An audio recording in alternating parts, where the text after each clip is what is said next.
Good morning and welcome to today's Experts of the Americas conversation. And I'm delighted to be joined today by Minister Pablo Arosemena. So great to have you here. I'm Jason Marczak, the Senior Director of the Atlantic Council's Adrienne Arsht Latin America Center. And Minister Arosemena, so great to have you here with us just a few weeks into the job and to have your perspective on the future of Ecuador, specifically the finance and economy. This is an issue that we at the Adrienne Arsht Latin America Center are incredibly dedicated to. Helping Ecuador, looking at also more broadly across the region, how can we use this moment of recovery from COVID, but also recognizing the soaring fuel, energy prices, food prices. What does that mean for the region, and how can we from the United States and more broadly international community best be a partner for the region at this critical moment? Of course, these are issues that you're dealing with as you're entering into your portfolio as minister. And so let me start off with a question for you.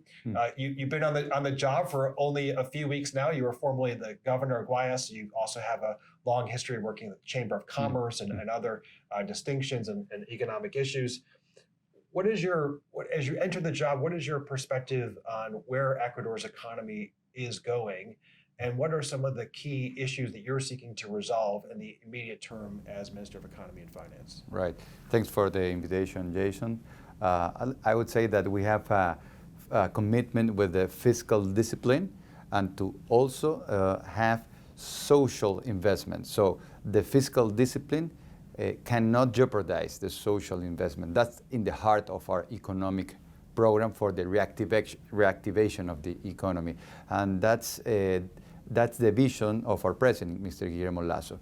So I see that our economy is going to be growing more, creating more jobs this last part of this year. And coming into next year, we have the challenge of keeping the fiscal discipline and to tapping into multilaterals, which are a great help for Ecuador. But also we could, next year, we're going to see if we can tap into the markets. So those are the main things to keep the economic growth going, to create more new and better jobs, and to tap into a mixture of multilaterals and the markets next year. And looking at the fiscal discipline that Ecuador is seeking as minister, and it's been a priority of President Lasso since he first came to office. Yes. Of course.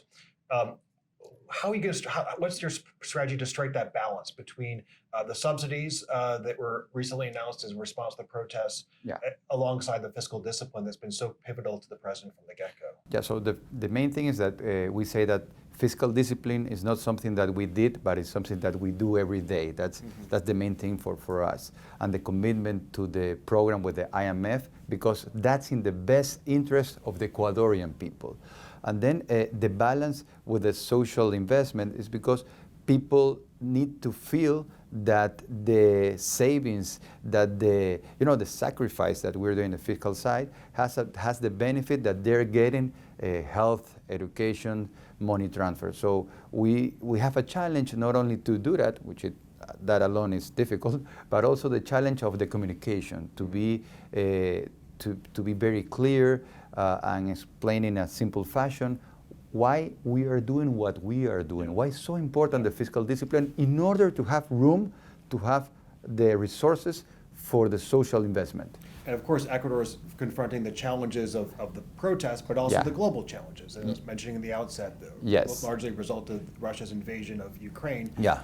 How are you as minister in Ecuador writ large seeking to transition from the COVID economy to the economy in which the globe is entering currently due to some of the fallout from the Ukraine war? And also, how can the United States even further support Ecuador and the international community at this critical moment? So I would say a couple of things.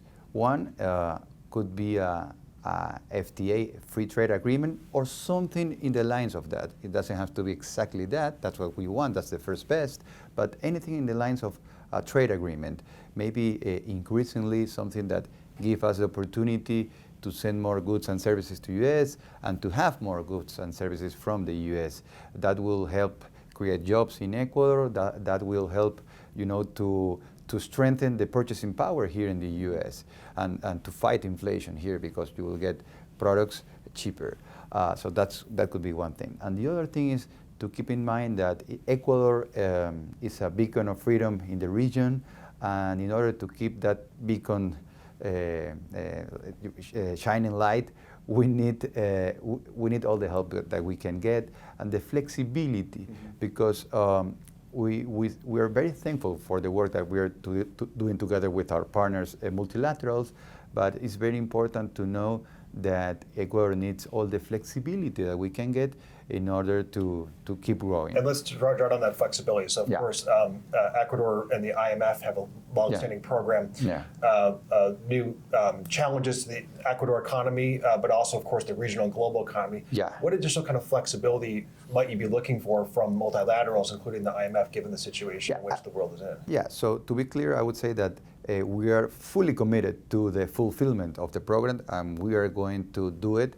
And we are very, very close to the finish line. In December will be the end of the program, but we are starting to have the conversation of how can we keep working together the next year and the years to come. So that's one thing, and the other thing is it's important to know that there was one world before this thing happened, and after the protest and the war in Ukraine. So looking ahead, 2023, 2024, even 2025, and my personal opinion, I see the president every day, and I see his energy, President Guillermo Lasso, I see energy, and I think that a second term is something that, in my opinion, it should be on the table. So I say that for the next years, to have the flexibility to know that Ecuador has pending structural reforms, and we're committed to them. But in order to do them, to execute on them, we need some flexibility in the resources that we receive. Well, I, of course, share your sentiment on Ecuador being a shining light in the hemisphere at this critical moment. And we were so honored at the Atlantic Council to be able to host President Lasso in Los Angeles around the Summit of the Americas. And you can, of course, count on the continued commitment of the Atlantic Council to advancing Ecuador's relationship with the United States at this pivotal moment. All the incredible strides that Ecuador is taking at this time is hopefully a beacon of light, as you say, for the rest of the region. And I wish you all the best in your tenure as Minister of Economy and Finance. Thank you, Jason. Thank you so much.